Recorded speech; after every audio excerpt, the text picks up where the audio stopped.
Welcome to the FUMS Now podcast show, where you'll gain information, inspiration, and motivation for living your best life with multiple sclerosis. Find us online at FUMSnow.com. I'm your host, Kathy Reagan Young. Hey everybody, I am so psyched about today's interview. It's with Dr. Terry Wahls. The Dr. Terry Wahls. You know, the one from the YouTube video where she was in a reclined tilt wheelchair and then changed her diet and is now riding a bike. It's crazy. It's an amazing story and one that I've wanted to tell for a really long time. I just checked my Facebook messages to see the first time I wrote to ask her to be on my podcast. Y'all, it was 2011. What? I hadn't even started FUMSnow.com yet. I told her that I was really inspired by her story, and I wanted to share it one day after I built my website and started my podcast. Well, here it is 7 years later, and I'm finally sitting down with the Dr. Terry Wahls. Because of all that time and build-up, I was super nervous to interview her, but she couldn't have been nicer. If you don't know who she is, let me give you a little introduction, and you'll learn a ton more about her in the interview, but check out the YouTube video that started it all too. So, Dr. Wahls is the clinical professor of medicine at the University of Iowa Carver College of Medicine. She made big waves in the MS community by achieving remission of her multiple sclerosis with the Wahls Protocol. So excited! Here we go.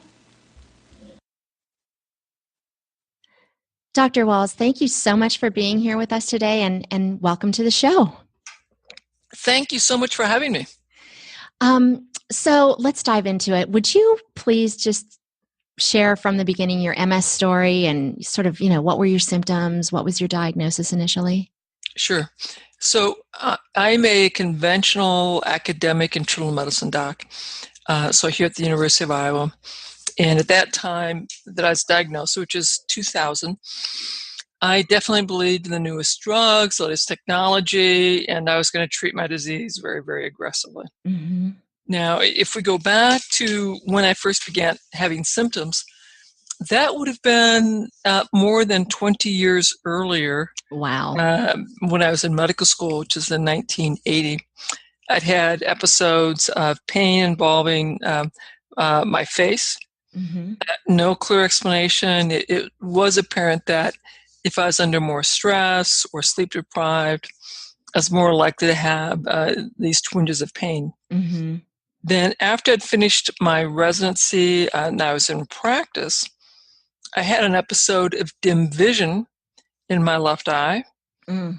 Saw a neurology, had a big workup, saw the retinal specialist, had a workup. No clear explanation was found. My episodes of face pain continued to be more troublesome. I would eventually get referred to the pain clinic and was started on gabapentin and would go intermittently to the pain clinic for injections.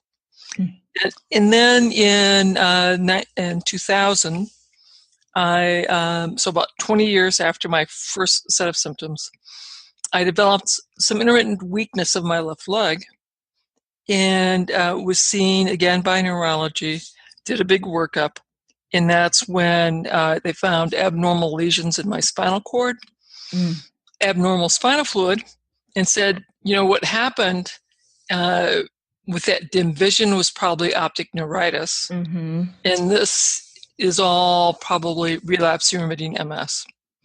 So that was in 2000, you said you got your diagnosis. That was in 2000. Okay.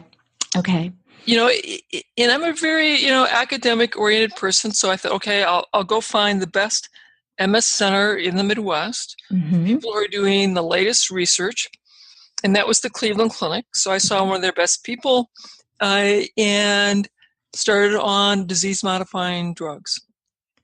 In the next 3 years, I had just one episode of weakness involving my right arm. So if I'd been in a drug trial, that would have been considered a phenomenal success. Right. Yep. But the problem was I was still getting steadily weaker, and my physicians told me that I needed to get a scooter. Then they changed their mind and said, well, no, you really ought to get a tilt-recline wheelchair because I can see that your torso muscles are getting weak and you have so much fatigue. Wow. So, yeah, that was a lot to Yeah. absorb. No kidding. Wow. And so I got the wheelchair, I took the chemotherapy, and I continued to decline. And then they said, well, we have this new drug, Tysabri, and which is very, very promising. Mm-hmm. I started on that drug, and I continued to decline. Mm. And then Tysabri was pulled off the market, and I was put on a new drug, Cellcept. Mm. And that's when, like, it was apparent that the newest drugs, the best technology, was not going to stop my decline into a bedridden. Yeah, it wasn't addressing it. Mm-hmm, It wasn't stopping it. I was still declining. And becoming bedridden certainly seemed quite likely. I had to worry about, was my thinking going to be effective? Was I going to have cognitive problems? Sure. And it was also very clear that my pain control was getting steadily worse. It was I needed higher and higher doses of gabapentin, more frequent trips to the pain center, and I was like, I did not know what my future was going to hold. Right. It was a very tough time. Pretty scary. Now, had they changed your diagnosis at that point? Had they changed it to? Yeah. So it was secondary progressive MS. When I hit the wheelchair in 2003, they told me that I had progressive MS, and that's why I should start the Novantron. Gotcha. Now, of course, Tysabri has not been approved for use in the setting of progressive MS. Mm-hmm. But, physicians, we want to help people. Right. And, I was steadily going downhill. So, of course, my doc said, let's try. Let's give it a try. Let's give it a try. And I was thrilled to give it a try. Sure. But I still went downhill. But it didn't work. Daggone it. Okay, so you're continuing to get worse regardless of whatever drugs they've tried with you. Yes. At what point did you connect with diet? I mean, I'm so intrigued by this because I can only imagine being in that position to have the clarity to think beyond what the Cleveland Clinic is telling you, and then to go so far out of the box as to consider diet. Amazing to me. What was interesting is my Cleveland Clinic doctors in 2002. So I'm still walking around. So I'm taking it back several years. I'm still walking around. It's clearly I'm having more difficulty. Mm-hmm. They mentioned the work of Ashton Embry and Lawrence Cordain, which introduced me to the paleo diet. Oh, okay. Now, at that time, I'd been a vegetarian for 20 years. Oh, so you were already. Well? That is. Oh, wow. Now that brings up all kinds of new questions. All sorts of interesting questions. And I'd been sort of a rebellious child. I grew up on a farm. And as a young person, I decided to become a vegetarian. My parents were convinced I was ruining my health, which, of course, just made me more recalcitrant as a young person. Sure. And so, no, I'm not going to eat meat. Right. And it was a very, very big decision to go back to eating meat.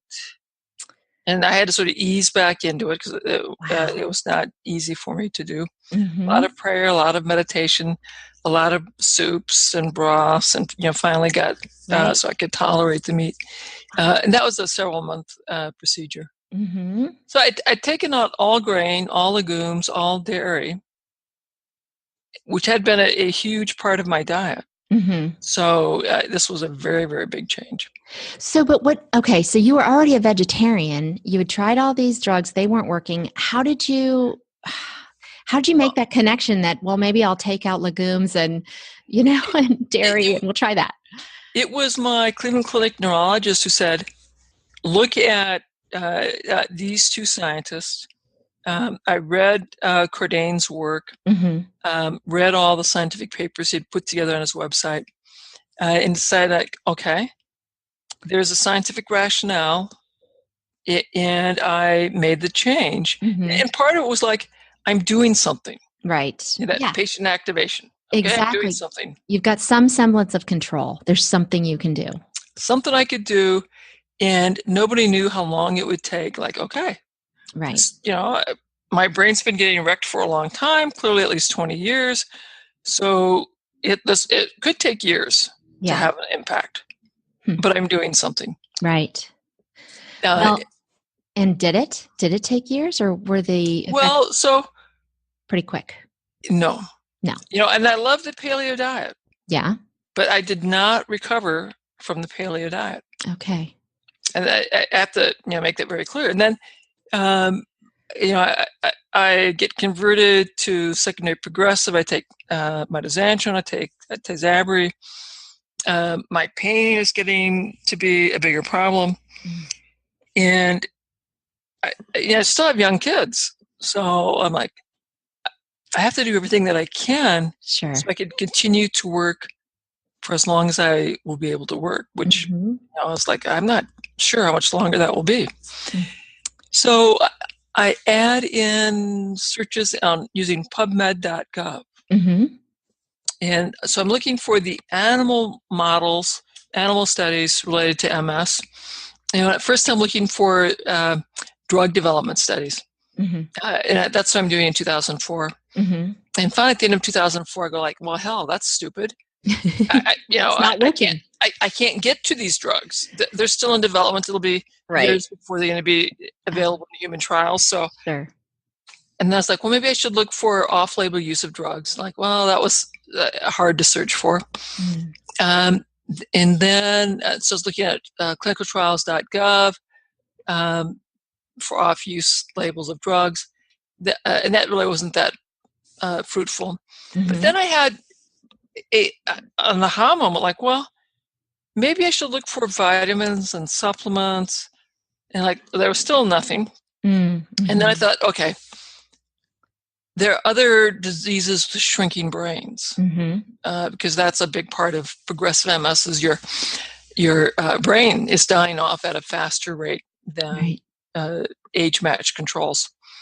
So now I start searching for neuroprotection and vitamins and supplements, and neurodegeneration and vitamins and supplements. So now I come back with some interesting studies in Parkinson's, Huntington's disease, ALS or Lou Gehrig's disease, and of course Alzheimer's. And as I'm reading through these mouse studies, it seems that mitochondria in the early death of mitochondria are the driver of this brain shrinkage problem across all these disease states. So, I'm a simplistic thinker. So I thought, well, that must be also happening in MS. Common thread. Nobody. So then I'm searching mitochondria and MS. No one's talking about it. So they're like, okay, so what? I think that's the problem. I'm going to zero in on helping out my mitochondria. So I would, over the years, begin adding vitamins and supplements that were targeting mitochondrial function. And, I had a little cocktail going on that I'd been using, maybe 6-7 months. And then I was sort of cranky, and I thought, I'm just wasting my money. So I quit. And I couldn't get out of bed. Ugh. So it was working, but you didn't know it until you quit. Until I quit. But then, fortunately, Jackie came in, a couple of days later and said, honey, I think you got to take these again. Yeah. So I took them, and I could get up and go to work the next day. I thought, hello. Light bulb moment. So 2 weeks, I got to try this again. Yeah. So I stopped everything. And again, I was just completely exhausted, could not function. And I only waited a day, and then I'd like, okay, I'll get back on these. So I decided that this mitochondria focus was clearly doing something. It maybe wasn't enough to recover me, but it was slowing down the damage and the decline. Right. So I was incredibly excited. Yes. Incredibly excited, like, okay, my neurologist is not telling me this stuff. my primary care doc is not telling me this stuff, but I can find out important things on my own. Mm-hmm. Being And your own guinea pig. being my own guinea pig, Mm-hmm. and being willing to take responsibility for doing the searching. Mm-hmm. Wow. Well, So that got me fired up about reading PubMed.gov, and every day I would go to PubMed, put in a search, read, a new paper that I'm finding. I would slowly tinker with my vitamin and supplement regimen. mm-hmm. Uh, and then by the summer of 2007, my disease progressed enough that I cannot sit up in a regular chair anymore. Gosh. And my morning workout, and I'd been an athlete before being a doc, so I was very attuned that exercise would be critical to functioning as long as I could. Mm-hmm. So I had worked out every day, but of course they'd gotten smaller and smaller and smaller as I'd gotten Sure. weaker and weaker and weaker. I'd put in an endless pool in a little addition in our house. Mm-hmm. So I was no longer coordinated enough to swim. So I had about a 10-minute pool exercise program that I had done. Mm-hmm. If I did 12 minutes, I could not function. Mm-hmm. And I'd have to spend about 24 hours flat on my back, exhausted. Wow. I could do 10 minutes. Set a little timer up, and 10 minutes is what I did. And I was beginning to have problems with cognition. I'd lost my car keys, those expensive ones, so it's about $250 to keep replacing those. Yeah, sure. So I'd done that 3 times over the last 3 months. I had lost my smartphone also 3 times over the last 3 months. So I was telling, brain fog was getting to be a problem. My chief of staff had called me in, told me he was reassigning me to the traumatic brain injury clinic effective January 1st. And there'd be no residents, so I'd be seeing patients directly. And I knew this was a way of his saying, you know what, we are done redesigning your job. No more accommodations. No, yeah, that they had reached their limit. And Jackie said, there's no way you can do that job. I said, well, we'll try. And either I can or I won't be able to, in which case then I'll have to apply for medical disability. Oh, gosh. I was depressed. That was very tough, but it's like, this is where it's at. Right. Wow. That was July. You didn't accept that. Well, no, I knew that was my future. But then in August, I got to, when I was reviewing a research protocol for the IRB, the Institutional Review Board that reviews research, that I'd been a member of, for the last 4 or 5 years. It was a physical therapist who studies electrical stimulation of muscles for people who had traumatic spinal cord injury. And they wanted to extend the study because the patients were doing so well. So I thought, damn, that is really, really interesting. So I did a quick search to see, had anyone done it for MS? And no one had. They had done it for stroke with very nice results, cerebral palsy with nice results, and of course, many studies for orthopedic injuries for athletes. And there were 200 papers I had to read. Oh, gosh. But it was manageable. Okay. With cog fog, but okay, if you say it's manageable. It was hard, I bet. It was hard. Well, a lot of the stuff I could just go through the abstract, and it's like, okay. Yeah. And then there were papers that I wanted to read the full paper.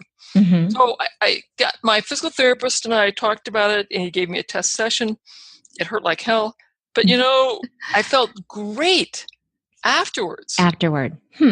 And so for a couple of weeks, I did these in his clinic and tolerated it. Then he got me a home device, and I started on that. And so that was that all was started as of September. And I got my home device as of November. Now, at the same time, in July, August, I just, of course, been told I was going to be going to traumatic brain injury. Mm-hmm. And again, it was shortly after that, about the same time that I'd seen the electrical stimulation protocol. I found the Institute for Functional Medicine on an internet search, Mm-hmm. and they had a course on neuroprotection. And good faculty from the Harvard Medical School, and so I ordered it. Mm-hmm. And it was 40 hours of lectures, a big binder. Wow. So I went through that and had a few more supplements I could add to my mitochondrial support. Mm-hmm. And I love that they were also talking about mitochondria in the brain and how critical that was. And so I added those supplements. Mm-hmm. And I'm doing e-stim, and that I've got that stuff going as of October. And then I have another really big aha moment, and that is like food has so many more bioactive compounds than the vitamins, minerals, and antioxidants that we list or study.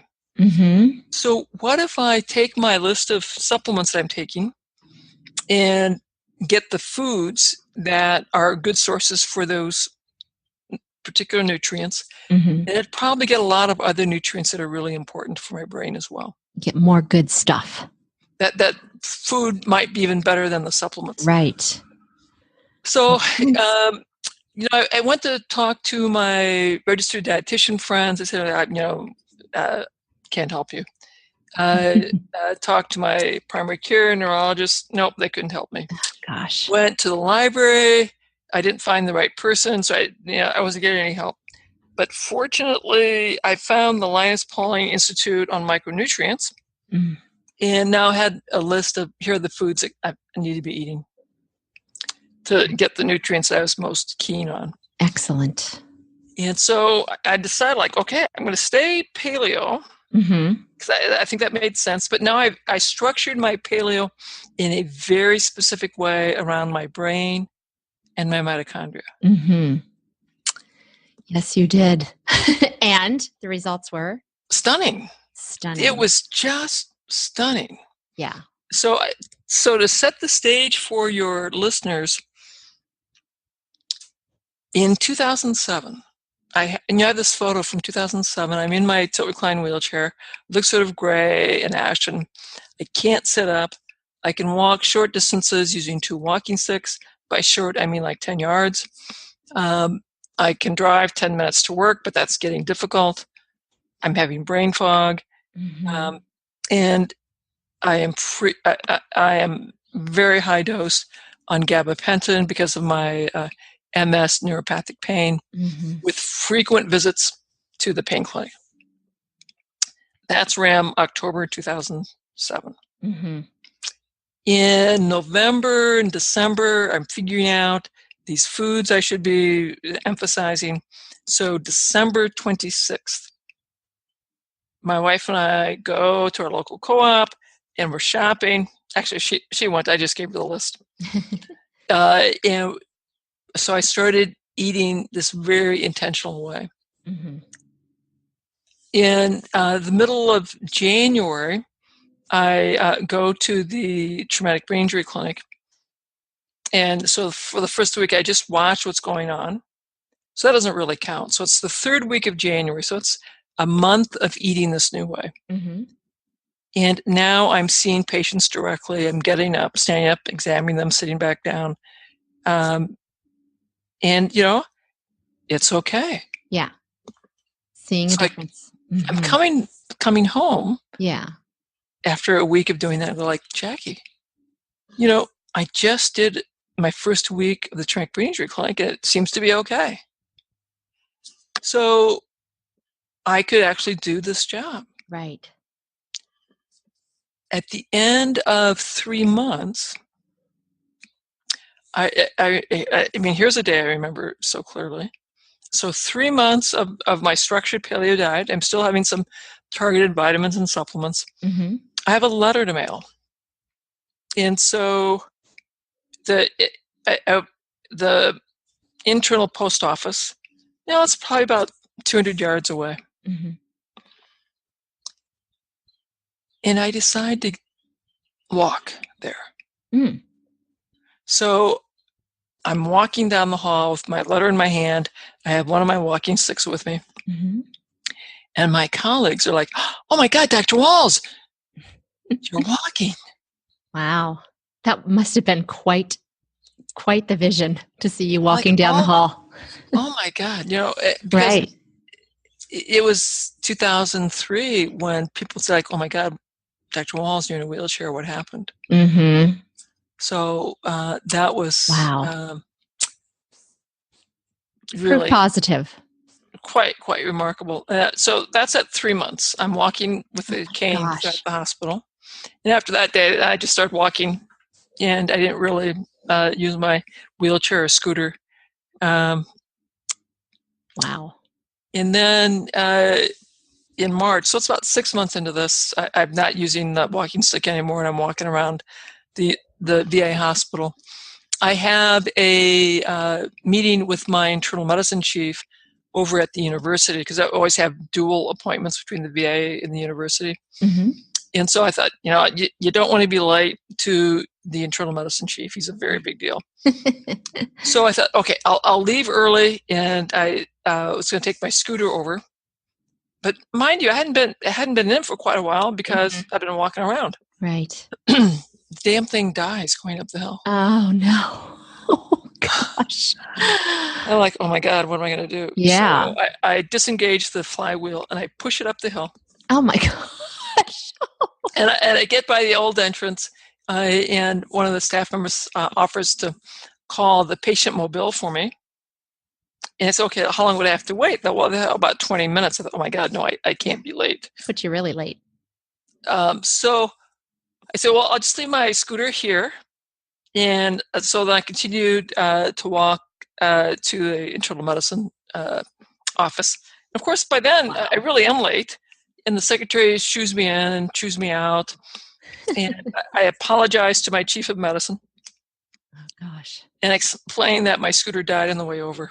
She goes, And so you had to wait for the patient mobile. I said, well, no, sir, actually, I decided I'd just go ahead. I finished pushing it up the hill, and then I walked over. Oh, my gosh. And of course, he hadn't seen me in 9 months. So last time he saw me, I really, looked pretty bad. Right. Wow. And of course, now I'm actually looking, markedly better. Mm-hmm. And so we ended up talking about my experimentation, the supplements, electrical stimulation, the dietary changes. And he says, this is so profound. This is so important. He gives me the job of getting a case report written up, which is pretty unusual, getting a case report on yourself. Yeah, right. And he sort of gave me some guidance on how to approach that. So in fact, I got that done. And once we had that published, he had called me back and said, okay, now I need you to write up a research protocol to test this in terms of a safety and feasibility study. And so we would do that. Wow. This is quite the story. It is quite a personal journey. And so, that also began because Dr. Rothman saw the transformation, saw how remarkable it was, what I was doing, and coached me through, you do the case study, the case series, then a little safety feasibility trial, and then we'll get you funding for some pilot studies, and then a major study. So we had this all mapped out. Wow. In that first meeting, like, well, okay, I guess. I had a very different research program, but of course, life changed. Yeah, life did change. And thank goodness for the rest of your community that it did. And thank goodness that he saw that and wanted to help direct that. And you all got started then to the benefit of the entire MS community. Correct. And Dr. Rothman was really critical. So along the way, he helped me find mentors, like Linda Snetzler, the dietitian who's done dietary studies with international recognition. So she's been a big mentor on how to design dietary and nutrition studies, intervention studies. Warren Darling, who's the exercise physiologist, and Rich Shields, who's the e-stim kind of guy. So all of these senior mentors helped me design the clinical study, be sure we had the right measures, and have been with me, since 2009. Well, thank goodness for all of you. Yes, it really is a most remarkable journey. Yeah. Which would not have happened without Paul Rothman, who fortunately for me, he went from internal medicine chief to dean of the medical school. And he really helped make sure that I had the right people on my team so we could get through the IRB, and then gave me some guidance to get the right people to help me craft the grant proposals that would ultimately get funded. So, a very key supporter. Well, that's fantastic, and I'm grateful to every single one of them. Yes. And to you for being willing to be the guinea pig for all of this. And I'm so glad that you saw personally the kind of quick recovery that you did, so it could keep you on this path. I'm so blessed. Blessed because I had to get this ill to change my understanding of the world, my understanding of what makes disease and health. Right. It all had to happen exactly the way it did. It all lined up. Well, I'm sorry that you had to go through what you had to go through, but I'm grateful that you shared your journey with all of us because it's benefiting us all. So let me ask you, I know that you're involved now. Well, let me back up. In 2016 now, the University of Iowa, where you work, received a $1 million research grant from the National MS Society for the study of your protocol versus the Swank diet, which for those folks who may not be familiar, that was for years sort of the gold standard for MS diets. And this funding was to compare the ability of each to address the very common symptom of fatigue in MS. Is that correct? Absolutely. I wrote that grant. I've been working back and forth with the MS Society. They had a lot of internal constituents who wanted to see them compare the two diets. And so I'd had conversations with them because they've never done a dietary intervention study. They've done a lot of drug development work. Sure. So this was very new. And I'd given them some guidance as to how to phrase the request for studies, and how to get a review panel together that could review dietary studies. It'd taken them about a year to get lay the groundwork to put the call out for the that kind of research question. And it made sense that they would fund our research lab because there are only a few people in the country that have done any kind of dietary intervention studies, and we're the only one that involves dietary researchers and registered dietitians in the study design, in the implementation, follow-up, and monitoring of the diet. Really? That seems so odd to me. Well, it's dietary studies are complex. If you're doing simply an observation study, it's less complex. If you're doing an intervention study, you have to train people who are randomized to either diet to give up foods that they're familiar with, they like, they love, they may be addicted to, that are part of their family traditions, their cultural traditions. You're going to convince them to give up part of their identity and take on this new food that tastes unfamiliar, that might taste terrible. Right. That are not part of their culinary traditions, that will create hardship for their family as they try to socialize in the world. So it's a phenomenally large ask. It is. And then you need to have some way of measuring what they were eating beforehand and what they're eating now. And then can they sustain this? Right. I tell you, I've looked at some of the dietary research that is out there for MS. It doesn't address those questions because most of it's not been designed by people who are used to doing nutrition-based research. Mm-hmm. It's very different than drug-based research. It's just so phenomenally different. Yeah. And fortunately for me, Paul Rothman saw to it that I got mentors here at the university who do those things. That's And fantastic. those mentors were thrilled to work with a physician who fundamentally understood that food is very different than supplements, and food is so powerful. So this has been just a wonderful relationship for me to get to work with these dietitians. It also meant, really, in terms of the research that's out there, our lab is uniquely well qualified to investigate this question. Sounds like it. Yeah. So would you mind giving us a little background on the Swank diet? Oh, yeah. So Swank's a brilliant guy. He's a neurologist who, during World War II, made the observation that the rates of neuro problems like Alzheimer's and multiple sclerosis declined during World War II. And at that same time, there was a decline in the intake of butter and eggs. And of course, the heart people had said that's why there was less stroke, less heart attack. And so Swank said, yeah, maybe that's why there's less neurodegeneration as well. So he advocated for a very, very low saturated fat diet.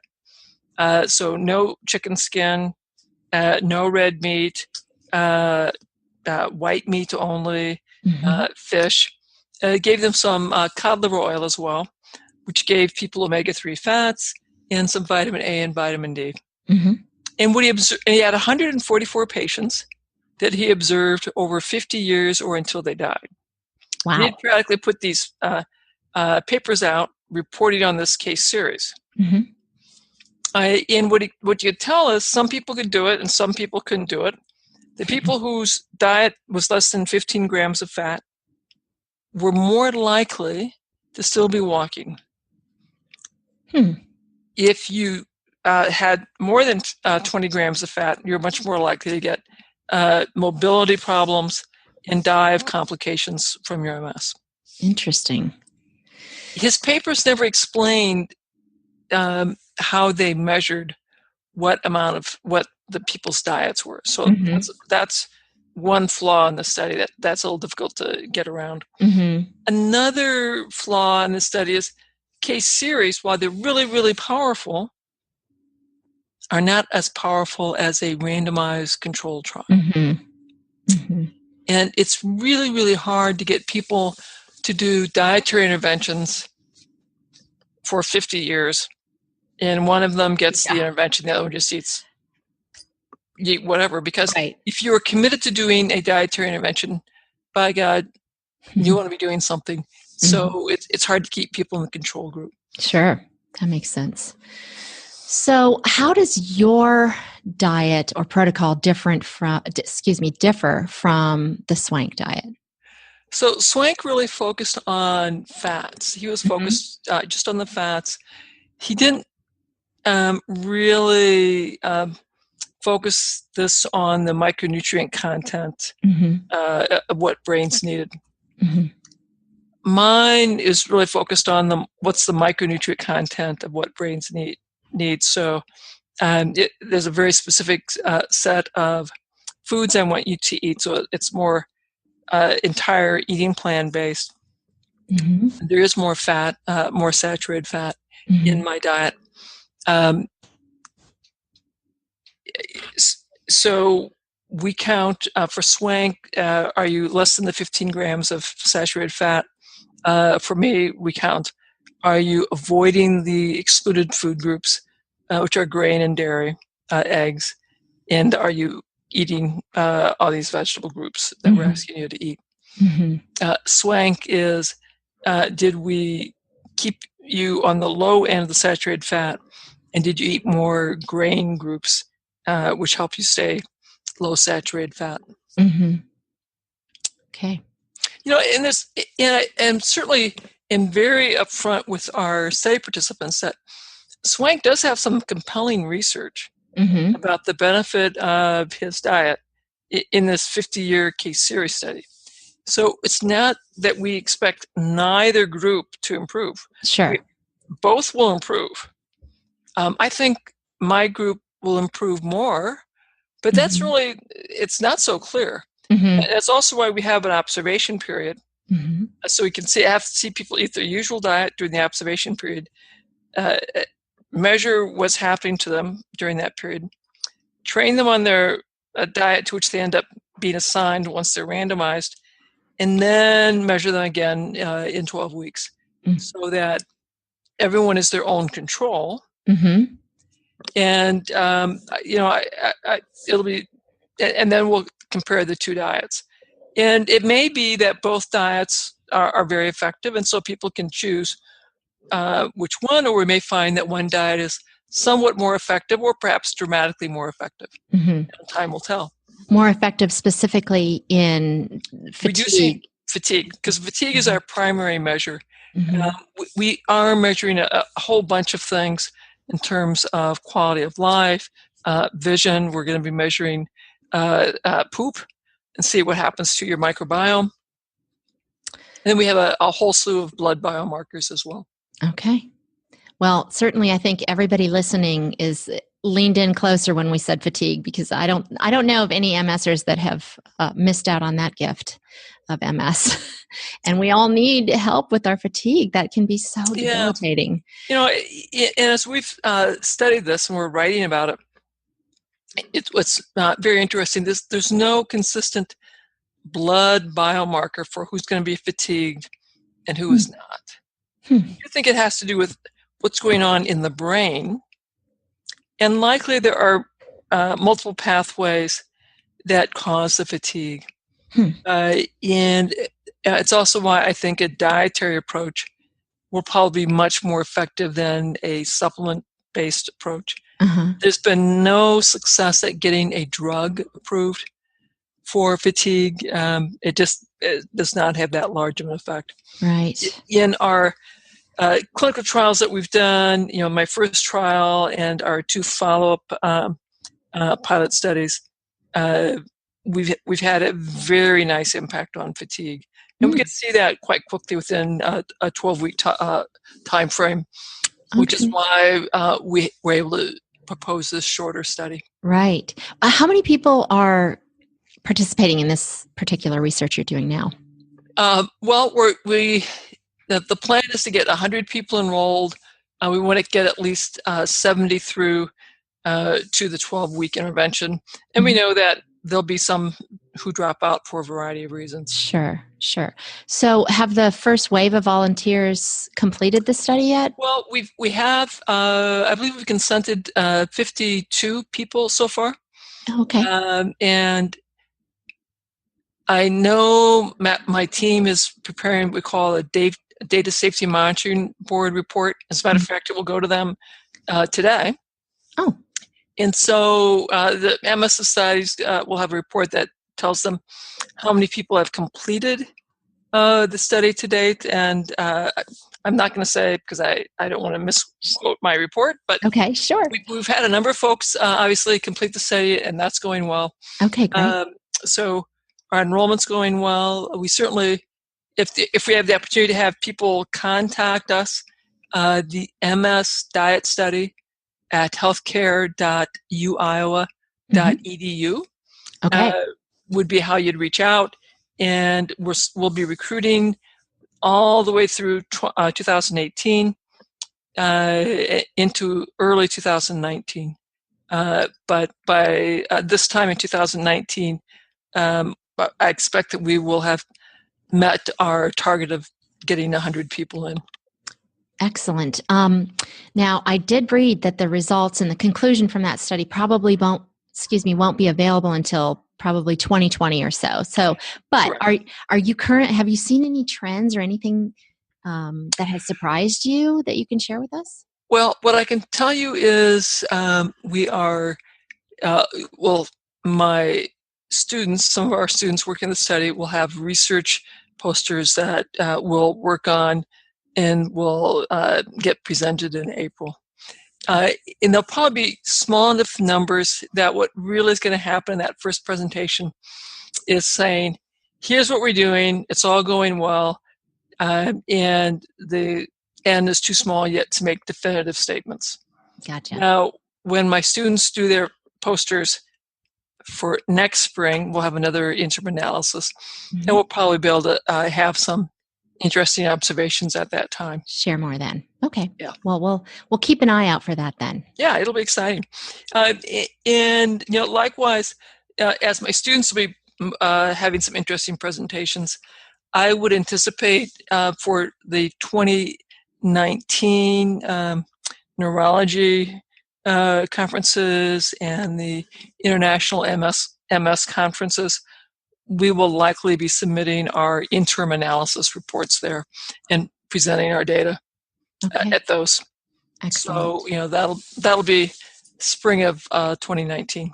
So we'll get a glimpse.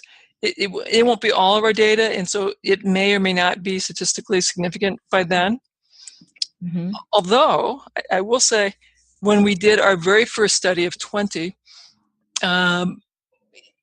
we did not anticipate that we would have statistical significance. We just wanted to have a trend in the right direction. Mm-hmm. And we had a p-value of less than 0.0008. So it was a much larger effect size than we had anticipated as well. So okay, good, going in the right direction. We'll see. We'll see what happens. It'll be fun to report. And if for some reason we don't have quite enough to have statistical significance, I'm optimistic that we will figure out a way to continue recruiting so we can, get the numbers that we'll need to be able to draw conclusions. Right. Do you want to give us that contact again? One more time? Oh, yeah. So MS Diet Study at healthcare.uiowa.edu. Perfect. And I will send you that link as well. I'll also send you the link that people could, because you'll probably have show notes. Sure. Mm-hmm. Yeah. So I'll also send you the link where people could go to learn more about the study and complete a screening document to see if they qualify. Excellent. Perfect. They'll be great. And we really do want to have more people signing up because we got to get those 100 folks in. And we're offering 2 treatment. In the end, you get randomized to one of these 2 treatment arms, both of which have some very positive, favorable pilot data. And you get to have our study team coach you on how to give up some foods you love, learn foods that may be unfamiliar, but help you and your family be very successful, whichever diet you get assigned to. Yeah, so you're not out there on your own. Somebody's helping you. They're helping you, and we're not giving you stuff that's going to be bad for MS. Right. Either diet you're on, there's some great science behind why that diet will be good for you. Excellent. So living with chronic illnesses can be challenging enough, but then there's the mental component of changing your diet, which can be even more of a struggle. You alluded to that earlier. So you need buy-in, and it can get tough. I mean, that's a big change for most people, and change can be incredibly difficult. And I'm going to make a little confession here. So in the last week leading up to this interview, I made a conscious effort to eat more veggies, because I know you advocate for 9 cups of veggies a day, heavy in color and leafy greens. And I've made such a concerted effort, and it's so hard for me. And I'm embarrassed to say that, because I thought I ate pretty well. I'm pretty mindful, but that was really a big change for me. So I'm wondering about people who, as you said earlier, it could be tough for them, and you got to get some buy-in, and there can be, some family maybe that aren't going to buy into this and that sort of thing. So if somebody wants to just make some changes, they're not really ready to commit to the entire approach. Is there a way to sort of dip your toes in this water? Do you have I don't know, some Oh, advice that sure. would get them about started? Maybe are there certain foods that you would tell them to definitely eliminate, or certain foods you would definitely include more of? I'd say that very first thing I'd have them do is pick up my book and read my book, or join me on Facebook, um, or my Instagram, or my Twitter account. So And you could begin. And I really like the Instagram, mhm, which is at Dr. Terry Wahls. The reason I think that can be so helpful is you want to see photos of what I'm eating, hear these short little videos, be inspired. Because in order to make these changes, you have to be willing. In order to even consider the possibility of doing these changes, somehow your heart has to be touched, and you have to think like, well, this might be doable. right. So once we've done those things in my clinics, and this is at the VA when I was taking care of people who mostly were severely disabled, living on disability, money is very, very tight. Mm-hmm. I'd present to them the two options. One is that they're going to go gluten-free, dairy-free, Mm-hmm. and stress vegetables in their diet.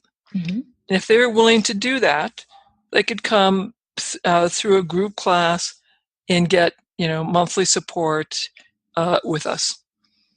If that felt like too much, they couldn't make that commitment. Then the individual would work individually with their dietitians to just improve the quality of their diet, Mm-hmm. which meant getting more vegetables in Mm-hmm. and getting rid of the sugar. That's the key. Get rid of that sugar. Got to get rid of the sugar, add more vegetables. Gluten-free, dairy-free, for some people is just phenomenally important. Mm-hmm. And of course, all this depends on your genetic vulnerability, et cetera. Mm-hmm. But in the end, it's going to be what you and your heart are willing to do. Mm-hmm. And So, I'm sorry, go ahead. well, and if this is not, and I tell folks, if you're not ready, if this isn't the time, this isn't the time. Sure. Come back when you are. And so if they did make these changes, like going gluten-free or dairy-free and adding more veggies, how quickly would you say typically they'll start noticing some difference, whether it's just feeling better or? Yeah. So the symptoms that respond most quickly, and this is whether you have MS, rheumatoid arthritis, lupus, traumatic brain injury, diabetes, obesity, chronic pain. So this is across many different disease states. In the first 90 days, people often observe, particularly if you're overweight, weight loss without being hungry, increased energy, and less fatigue. Well, that speaks volumes. That would make you want to continue. That speaks volumes. And then if pain is an issue, pain is often less as well. Oh, nice. Blood pressures tend to come down. Blood sugars tend to come down. And the other thing that I laugh about, for the guy, something's going up that hasn't been going up in a long time. Ta-da. Well, that might keep them on this diet, if nothing else. It's certainly for the young men. And in my clinics, I had many, many young men that had erectile dysfunction. Men in their 20s. Gosh. Men in their 20s. Like, that is such an indicator to me that there's something very wrong in our environment. Right. So these guys their hormonal issues would improve. Erectile dysfunction would become less of a problem. For a lot of women with severe menstrual pain, and so a lot of signs suggesting estrogen problem, there'd be much less dysmenorrhea or decreased problems with their periods and period pain as well. All also, within 90 days. correct. Typically. It's not that things are perfect, Right. but people can feel like They feel a things difference. are improving. Mm-hmm. And Excellent. in our research, in our first study, we'd followed people for 3 years, and I'm able to show, this dramatic reduction in the excluded foods. Mm-hmm. The intake of vegetables at baseline was 1.5 cups, 1.5 servings a day, Mm-hmm. and we got up to 8 servings a day. Mm. Kept that going for all 3 years. Mm-hmm. My public health folks would say anytime they got the vegetable intake to be increased by 1 serving a day at the end of 12 months was a remarkably successful intervention. Mm. Now, we'd gone from 1.5 servings to 8. Yeah. And my public health folks would say, and I think this is true, the only way that would ever happen and be sustained is because you achieved symptom reduction. Right. Yeah. Because we'll all go back to the familiar foods. Yeah. Sure. But if we figure out when we try to have those familiar foods, we feel worse. Yeah. Like apparently, feeling worse was enough of a deterrent that we stayed away from those familiar foods and stayed with the steady diet. Sure. And we saw that quite remarkably through all of our pilot studies. Sure. Feeling good is quite the motivator. It's quite the motivator. And that particularly, so for me, remember I said that pain was a big problem and was getting steadily worse. Right. Now I treasure that pain because that is my barometer that something is not right in my environment. Sure. So whenever I feel my pain, face pain come back, I have to sit back and say, okay, what happened to my environment? Right. What do I need to tweak? What, did I get gluten somehow? Right. I got to read the labels for everything that I buy again. So I am very grateful now that I have this great barometer. Like, it'll let you know. It'll let me know. I just want to mention, you mentioned earlier that you would suggest people get your book to start out with and find the inspiration in that. Now, you've written several. So are you referring to the Wahls Protocol, a radical new way to treat all chronic autoimmune conditions using paleo principles? Yes. Okay. And that is just a fabulous book. My very first book, Minding My Mitochondria, which is a lovely book, is out of print. So you got to get the Wahls Protocol. And I've got all the key information in there as well. Excellent. So getting all these veggies in, as I said, was a challenge for me too. And one of my questions personally was, can you juice? Can you put them into smoothies, or is mastication necessary? So mastication can be very helpful, but putting them in like a Vitamix and blending them all up, where you keep the fiber, is good. When you juice and you take away the fiber, that's not as good. Not so much. Got it. And my preference is, you may be very petite. I'm a tall lady. I'm 6 foot tall. My clinics were mostly men, and so when I made the 9-cup rule, it was for tall women and men. And I advise people to eat according to appetite and your size. So when we had folks who were 4'10" in our study, and they're like, 9 cups you're not going to be able to do, you're too small. So just do proportionately the green sulfur color. Have 6 to 12 ounces of meat. So that's 2 palm size amounts of meat. And eat vegetables according to your appetite. Okay. That's very helpful. Yeah. 9 was a lot, I can tell you that. But I tried. No, good for you. I've done so much better. I've done so much better. And I noticed immediately my energy level was increased. And P.S., my time in the bathroom was decreased. Yeah. So it is very helpful that way. Everything's working. What all those vegetables do is it feeds the microbiome. And you have a much healthier mix of bacteria and microbes in your gut. Yeah. So what are some of your favorite dishes on your protocol? Well, so last night we had a pork tenderloin, and I had put the food processor and I used that to slice Brussels sprouts very thinly. Mm-hmm. So we had a nice bunch of Brussels sprouts, and then we had chopped apples on top of that, and then I had a cup of cranberries on top of all of that. Wow! And I had rolled the pork tenderloin in thyme.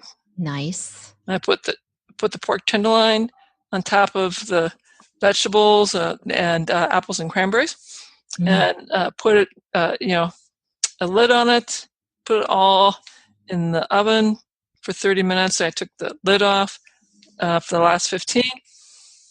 And let me tell you, that was delicious. Yeah, my mouth's watering now. Thank you very much. And So, I make something very similar, but instead of the thyme, I prefer rosemary, which is rosemary, a good herb too, right? Yeah, rosemary's very good. Oregano's good. Yeah. So in the herbs that we use, these are the original superfoods. Mm-hmm. They're all really good for us. So and encourage people to explore new culinary traditions, new herb combinations.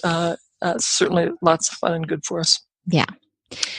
So diets can be pretty expensive. That's kind of, a lot of people will give a little pushback on that. Does the Wahls Protocol break the bank? Or can you say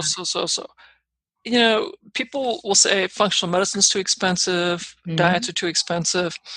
And I have to remind everyone that the people I took care of for 17 years were veterans, most of whom were living on food stamps, were disabled, and were not working. And these folks, we took care of without any fancy functional medicine tests. We just used some basic primary care tests.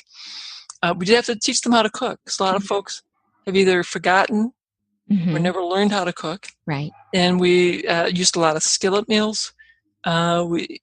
People start out with conventional foods, sometimes canned foods. So we take them with where they're at. We teach them how to cook. And my vets figured out how to do this living on food stamps. It certainly can be done. Doable. Sure. It's not easy, but it begins with understanding that food is the bedrock of your health. And my vets taught me, they were very creative folks. They went into gardening, foraging. They also would go to the farmer's market and would walk around to the vendors and say, at the end of the farmer's market, what's the best price you can give me for everything that you have left? Smart. Very smart. And so, they were able to get fresh, organic, sometimes just fresh conventional food very inexpensively. Yeah, that's great advice. And I've also heard you say, pay now or pay later, right? Yes. So it's pay now in good, fresh food that's going to help you feel better, or pay later in medical costs, potentially. So the key thing you have to do, though, you have to learn how to cook. Right. You're going to have to begin cooking the stuff at home. Yeah. But if you do it with skillet meals, so everything you make it on the pot, or as I do with my pork tenderloin, all in one big roasting pan. Yeah.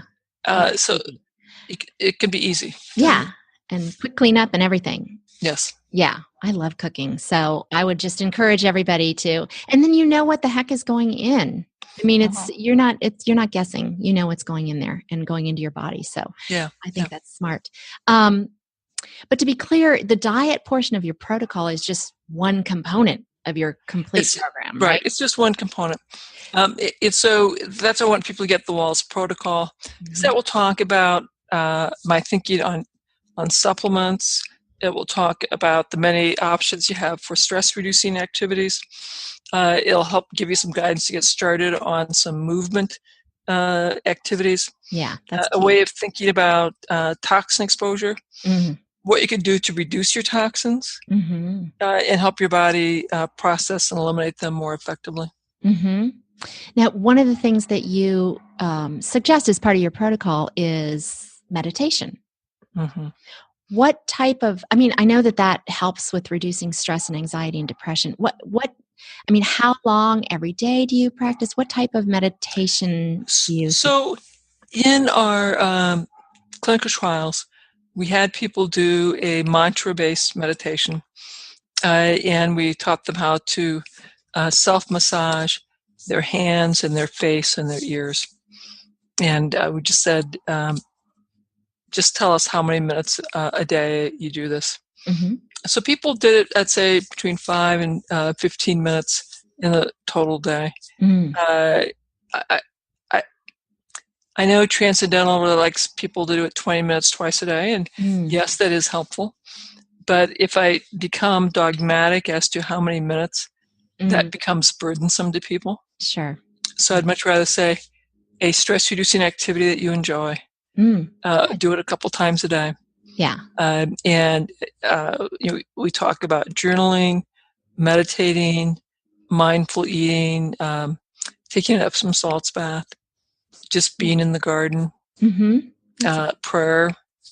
And so we give people, in my clinical practice, I give them lots of different options so they can find something that resonates with who they are. Fit into their schedule. Yes. That makes sense. And of course, physical activity, as you alluded to, exercise is important for all of us. What kind of activity do you do to stay active? Well, I certainly do a lot. I bike, swim, free weights, some yoga, and then I have the mat exercises from my physical therapist, and I take my dogs for a walk. Excellent. And you do something every single day, right? Correct. It's extraordinarily rare that I miss a day. And of course, some days I have more time. Other days it may be a very short stretching routine. But I think the habit of doing something every day is incredibly powerful. Yeah. Excellent. Excellent advice. So you gave us a way to get in contact if people are interested in potentially volunteering for your study. But if people just like to find out more about you and your program, how would they find you? What's the best way to reach you? So if you'll go to, on social media, my Facebook page is Terry Wahls, MD. My Twitter account is Terry Wahls. My Instagram account is Dr. Terry Wahls. My website is terrywahls.com. And on my website, you would find that we have a number of resources to support people as they go on this journey. And so we have some low-cost resources to more and more intensive support. And we also have a really big event, a seminar that happens every August where we bring in speakers from all around the world. I'm teaching. We have folks who are healthcare practitioners that are getting certified. And we have all of that information on terrywahls.com. Excellent. Well, Dr. Wahls, thank you so much for sharing your personal story and for spending this time with us to help us understand your protocol. And personally, let me just thank you for choosing to be the guinea pig and for helping this entire community to move forward to hopefully a cure. You're very welcome. Thank you so much. Bye-bye now. Bye. Thanks for listening, everybody. If you found value in this podcast, I invite you to go into iTunes, search for FUMS Now, and leave me a 5-star review. Not only does that motivate me to create more free content, it also helps others just like you to find this valuable resource. Be sure to sign up for our free newsletter for more tips and tricks for living your best life with MS at FUMSnow.com. And if you have suggestions of future topics or guests for the show, please email me directly at Kathy, Kathy, at FUMSnow.com. I appreciate you spending this time with me. Until next time, remember to speak to this stupid disease like it deserves. Tell it FUMS every day.